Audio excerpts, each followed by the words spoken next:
我是雨凤，可以叫我 Yvonne。在台湾呢，我过去是从事沙动画的创作者，现在我钻研的是真木动画。大家很好奇什么是真木，对不对？英文叫做 Pin Screen Animation。顾名思义，真木动画就是在一个板子上面有密密麻麻的针，但是我们可不是透过针的点点来形成动态图像哦，我们是透过打灯它造成的倾斜阴影，然后透过推跟压逐次的逐格摄影，成为一个类似定格动画的活动影像。这一个节目呢，就是要来告诉大家什么叫做实验动画里面的真木动画。让我跟你娓娓道来吧。关于真木动画的初始，这个滥觞是从哪里开始的呢？要提到一对夫妻。这一对异国夫妻呢，创造跟发明了这个重要的装置。男主呢叫做亚历山大·阿列瑟夫 （Alexander Alexeyev）， 跟他的第二任妻子 Claire Parker 克莱尔·帕克。他们的组合，一位是电影制作人，一位是动画家。他们在自己的工作室呢，研发了这个新的装置。虽然很笨重，在拍摄的过程呢，也极其缓慢。但是创造了一个新的动画美学。那真正这样的一个艺术被世人所了解、所认识呢，应该是在1972年，加拿大国家电影局，现在称为加拿大国家电影委员会，他们邀请了这对夫妻前往他们的现场，在工作室里向一群杰出的年轻动画家展示了这一个新的技术跟装置。原本这样子的一个聚会呢，是不允许录影的。但是当时呢，有人强烈的建议，应该要把这重要的历史时刻录影记录下来。这份资料现在还留在加拿大国家电影局。真木动画常常被猜测是不是沙动画，是不是水墨动画，是不是我们讲的版画，因为它可以造成极大的高反差，有黑白分明的图像。它也可以非常的轻柔，就像雾一样，常常被称为有诗意电影的一种气氛。那沙动画也是透过小小的颗粒，这些 powder 跟一些小小的 spot 去形成图像。因此呢，真木动画如果还没有揭露它的制作方法，常常在影片的美学跟风格上会被误认为是沙动画的一种。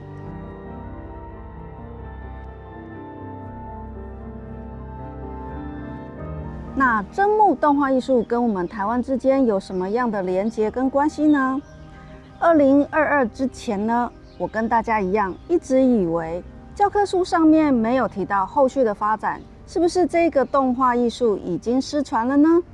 结果啊，其实不是这样子的。在加拿大以及法国，其实还有一群对真木动画艺术热爱的独立动画导演，他们持续的在研究。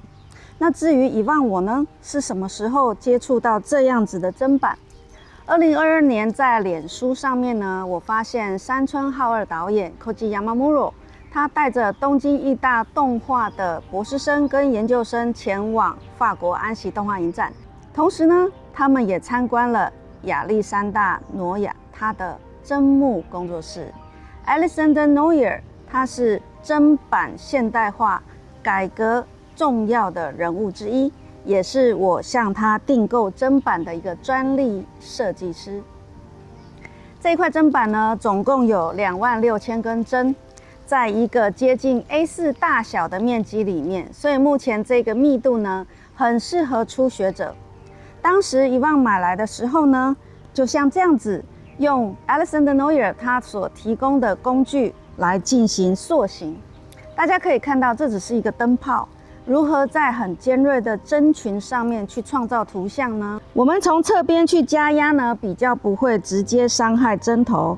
如果这样子呢，通常我们会是产生一个所谓像是月亮或者是一个点状的一个形象。至于塑形，我们都会尽量的是用它的侧边，用侧边的这个灯泡玻璃，慢慢的把针往下压。往下压之后，大家有没有看到它露出了灰阶的面积？现在我们没有特殊的特别打灯，但大家仍然可以慢慢的看到白色的部分透过你压下这些针群呢，已经慢慢的显露。现在我都没有一次施加非常重的力量，因为怕针会断针在针孔当中。所有的图像都是这样子的情况之下去完成的。那我们所谓的逐格摄影呢，就是当你创造了一个场景的第一个画面，慢慢的把动的部分跟不动的部分区隔出来，动的部分就开始进行它的表演。我们就要这样子透过专业的打灯，然后呢，在一个不被打搅的空间里面慢慢去做逐格摄影，让图像活动起来，变成是一个动态的动画影片。那我购买了这一块砧板之后，我的心得是什么呢？非常建议动画的教育学者，或者对砧木动画想要研究的一些学校的老师、教授，你们可以先购买这个小的砧板，因为它非常适合初学者。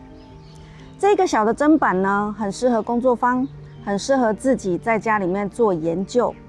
因为目前这块砧板上面的针并不是昂贵的特制针，是我们一般自己可以购买的普通针。因此呢，它的优点是你自己随时可以替换，它的造价不会很贵。然而它也带来一个缺点，台湾潮湿的气候会让品质比较不好的针，它可能很快的就产生了内部生锈的问题。当你在操作的时候发现没有像以往这么好推，那么可以去猜测是否在3层夹板的中间有一些针开始出现一点点的锈斑了。这个是身为一个砧木动画创作者同时要去学习的功夫。你要懂得如何洗针，如何保养针，如何换针，如果针断掉之后后续要怎么处理。希望介绍到这里，大家对于这一块 A4 大小的26000根普通针的砧板有一个初步的认识，它是非常好入门认识砧木动画艺术一个很好的工具。接下来我们来聊一聊台湾的第一部砧木动画短片，导演就是我本人。因缘机会在脸书上看到法国安息动画影展，那动画影展里面有一个现代砧板改革大师住在那里，就是 Alexander Neuer。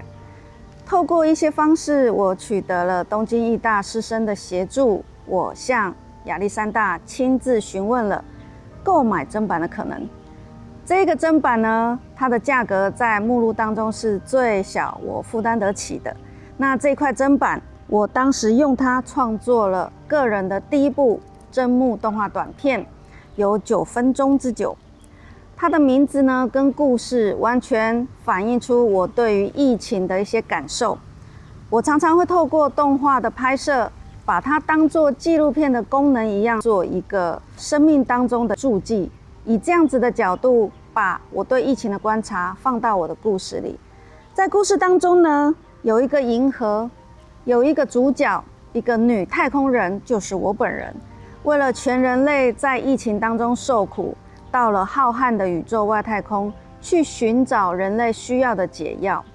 整部影片并没有对话，但是呢，大家看了都会知道，里面的人带着呼吸器躺在重症的病床上，甚至有非常多的丧礼，有一些已经往生的人必须要用火烧掉它，因为这个病毒会快速的扩散。大家心里知道，我所说的就是 COVID。这样子一个全球大流行的一个可怕的疾病。在这个短片当中呢，我个人投射自己的部分，主要是为一个生命的消亡感到非常的无奈，束手无策。我好像只能是一个旁观者。在疫情这2到3年期间，我整个人的感受也像是漂浮的状态，是一种无重力状态，你找不到一个点可以去停付停着。那太空人到宇宙去出任务，也有一个这样子的一个状态，他是有一个目的，有一个任务，他想要活下来，他为人类找一个解药。但事实上，他在一个漂浮的状态，他也不知道何去何从。我想我的影片里面没有对白，而且是用一个很缓慢的节奏，就是想要把这些感受传递给观看的人。我希望看这部片的人是用感受去了解疫情跟我的故事。千万不要带着太理性，或者是想要看到叙事结构的一个心态来看这部片。希望你可以感受到我为疫情2到3年之间要做记录的这种心。影片的最后呢，其实是带着盼望的。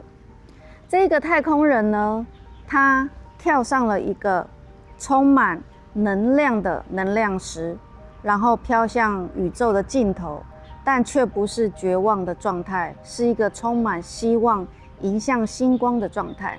因为这部片同时也是我向史丹利·库伯利克他的2001太空漫游致敬的一个经典之作。希望大家有机会也可以来欣赏这一部我个人但也是台湾第一部真木动画短片的作品。现在大家看到的这个砧板呢，它只有护照大小，我的手的比例可以让大家做一个确认。这边的针可不是刚刚普通的针哦，这边的针呢是日本非常资深、历史悠久的制铁厂跟法国的 Alexander Noyer 这边技术合作，日本广岛特制针所制作1万根针的砧板。这一块砧板呢，它是一个最原始的雏形，也就是后来亚历山大做成30万根针广岛砧板的一个最初的模型。广岛针它跟一般的针不一样的地方是，它的外形很明显是偏深黑，接近纯黑的一个颜色。更重要的是呢，它是采取双针制作，我们会在上面去施加压力，造成白色的部分，就像是印章的阴刻阳刻。这里面产生白色的部分呢，会在背面产生黑色的图像。这是广岛针一个非常大的特色，它是属于双针头，也就是说，如果动画家采取双人创作，放置2个摄影机同时来做一个摄制，会完成2部不一样的短片。目前还没有看到哪一部影片有开始这样子来制作，但是我相信很快的就会有这样子的一个创作类型出现。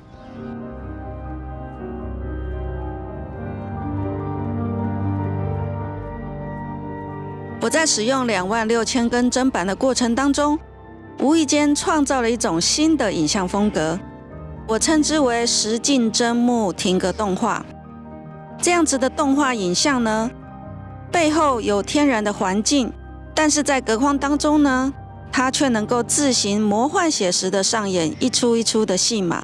整体来看，是一种非常新颖的真木动画影像风格。